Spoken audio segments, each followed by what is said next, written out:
اگر آپ کو ہماری ویڈیو اچھی لگتی ہے تو سبسکرائب کریے۔ اگر آپ میری اس کہانی کو، اس واقعے کو سنیں گے تو آپ بھی روئیں گے۔ ایک عالم دین ایک بستی سے گزر رہے تھے۔ انہوں نے دیکھا کہ ایک انسان چارپائی پر بیٹھا ہوا ہے اور اس کے ارد گرد مکھی بھنک رہی ہیں۔ لوگ اس پہ لعنت بھیج کر آگے بڑھ جاتے ہیں۔ لوگ اس کے پاس سے نکلنا بھی پسند نہیں کرتے ہیں۔ لوگ اس کے پاس جانا بھی پسند نہیں کرتے ہیں۔ عالم صاحب کہتے ہیں میں دیکھنے لگا، میں نے کہا شاید میں کچھ اس کی مدد کر سکوں۔ اس بہانے میں اس کے قریب گیا۔ جب قریب گیا تو اس نے کہا عالم صاحب بیٹھیے میرے پاس، تو میں بیٹھ گیا۔ میں نے دیکھا اس کا پاؤں کٹا ہوا تھا اور اس پر کپڑا پڑا ہوا تھا۔ میں نے اس سے پوچھا کہ آپ کا یہ حال کیسے ہوا؟ اس نے کہا عالم صاحب ایک بہت عجیب و غریب کہانی ہے، اگر آپ میری اس کہانی کو، اس واقعے کو سنیں گے تو آپ بھی روئیں گے۔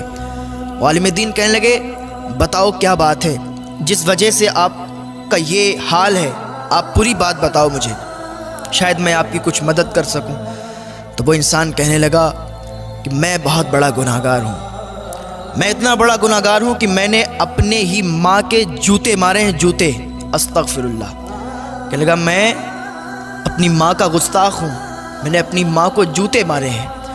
ایک دن میں گھر میں تھا تو میرے دوستوں نے سنیما ٹکٹ لیا تھا، فلم دیکھنے کے لیے لوگ ٹکٹ لیتے ہیں نا، کہا فلم دیکھنے کے لیے میرے لیے ٹکٹ لیا تھا۔ تو میں جا رہا تھا، میری ماں نے مجھے روکا اور کہا گنڈوں کے ساتھ مووی دیکھنے کے لیے جا رہا ہے، غلط کام کرنے کے لیے جا رہا ہے، تجھے شرم نہیں آتی؟ اللہ کا خوف کر۔ تو کہنے لگا میں بھڑک گیا ماں پر اور مجھے غصہ آیا، میں نے اپنا جوتا نکالا اور اپنی ماں کے مار دیے۔ میں نے اپنی ماں کے جوتے مارنا شروع کر دیے۔ اللہ اکبر۔ جب ماں کے جوتے مارے نا تو ماں رونے لگی اور اس نے اللہ کی بارگاہ میں ہاتھ اٹھا دیے اور اللہ کی بارگاہ میں فریاد کرنے لگی، اے میرے رب، کیا تو نے مجھے اسی دن کے لیے زندہ رکھا تھا؟ اے میرے رب، کیا تو نے مجھے اسی دن کے لیے، یہ دن دیکھنے کے لیے مجھے بیٹا دیا تھا کہ آج میں بیٹے کے ہاتھوں سے جوتے کھاؤں؟ یا اللہ، میری زندگی بہت ہو چکی ہے، میں نے اپنے بیٹے سے جوتے کھائے ہیں، مجھے اب برداشت نہیں ہوتا کہ میں اس دنیا میں رہوں۔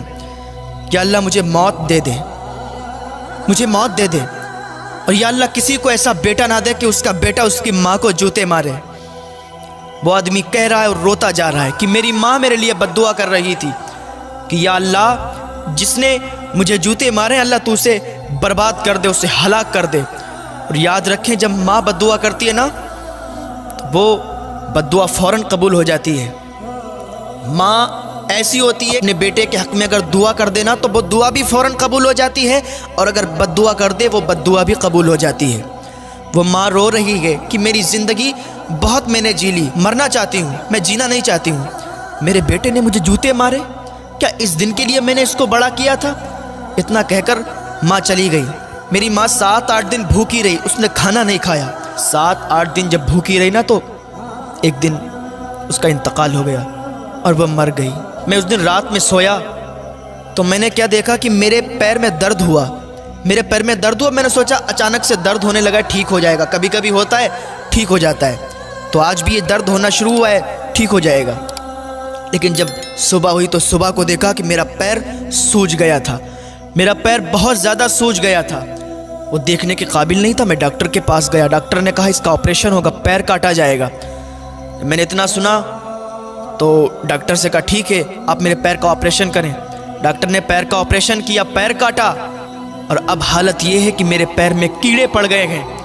ماں کی بد دعا میرے حق میں قبول ہوئی، میرے پیر میں کیڑے پڑ گئے، میرا پیر سڑ گیا، اب مکھی بھی اس پہ بھن بھناتی ہے، کوئی میرے پاس آنا پسند نہیں کرتا۔ ہر آدمی یہی کہتا ہے یہ ماں کا گستاخ ہے، یہ لعنتی انسان ہے، لعنت بھیج کر آگے بڑھ جاتا ہے، میں بہت بڑا گناہگار ہوں۔ وہ عالم صاحب نے جب اتنی بات سنی نا ان کی بھی آنکھوں سے آنسو نکلنے لگے۔ وہ آدمی کہتا ہے عالم صاحب میں اپنے گناہ پر بہت شرمندہ ہوں، لیکن اب معافی کس سے طلب کروں، میری ماں بھی اس دنیا میں نہیں رہی۔ عالم صاحب میرے روٹھے ہوئے اللہ کو راضی کر لیں، میں توبہ کرتا ہوں، میں اپنے گناہوں سے تائب ہونا چاہتا ہوں۔ آپ عالم دین ہیں، آپ اللہ کی بارگاہ میں میرے حق میں دعا کر دیں، اللہ تعالیٰ تو دعاؤں کو قبول کرنے والا ہے۔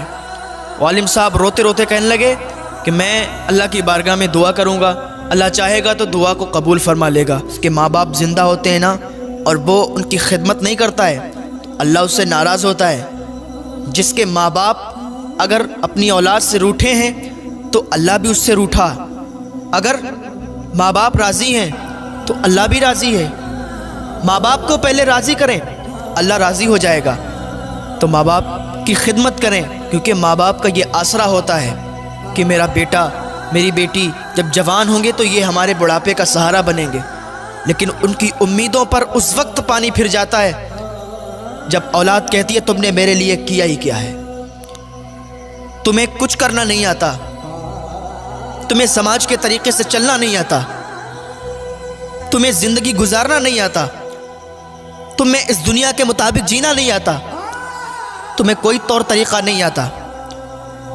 وہ ماں باپ جس نے اپنے بچے کو اتنا بڑا کر دیا، پال پوس کر اس قابل بنا دیا کہ وہ دوسروں سے بات کر سکے، اس قابل بنا دیا کہ وہ کہیں اچھی جاب کر سکے، اس قابل بنا دیا کہ اچھے انسانوں میں بیٹھ سکے، اولاد کہتی ہے تم نے کیا ہی کیا میرے لیے، تم کیا جانتے ہو۔ جب یہ بات کہتی نا اولاد تو والدین کے دل ٹوٹ جاتے ہیں۔ خدا را اپنے والدین سے سچی محبت کریں۔ اگر آپ اپنے والدین سے محبت کریں گے تو اللہ آپ سے محبت کرے گا۔ اگر آپ اپنے والدین کو راضی کریں گے تو اللہ آپ سے راضی خود بخود ہو جائے گا۔ آ جائیں اللہ کی بارگاہ میں توبہ کر لیں۔ اگر اپنے والدین سے روٹھے ہوئے ہیں تو آج ہی ان روٹھے ہوئے کو منا لیں، ورنہ ٹائم نہیں ملتا ہے، وقت نہیں ملتا، انسان دنیا سے چلا جاتا ہے۔ آ جائیں اللہ کی بارگاہ میں تائب ہو جائیں۔ اللہ رب العزت کی بارگاہ میں دعا ہے اللہ ہمیں نیک عمل کرنے کی توفیق عطا فرمائے، اللہ ہمیں گناہوں سے بچنے کی توفیق عطا فرمائے، اللہ ہمیں اپنے والدین کی خدمت کرنے کی توفیق عطا فرمائے۔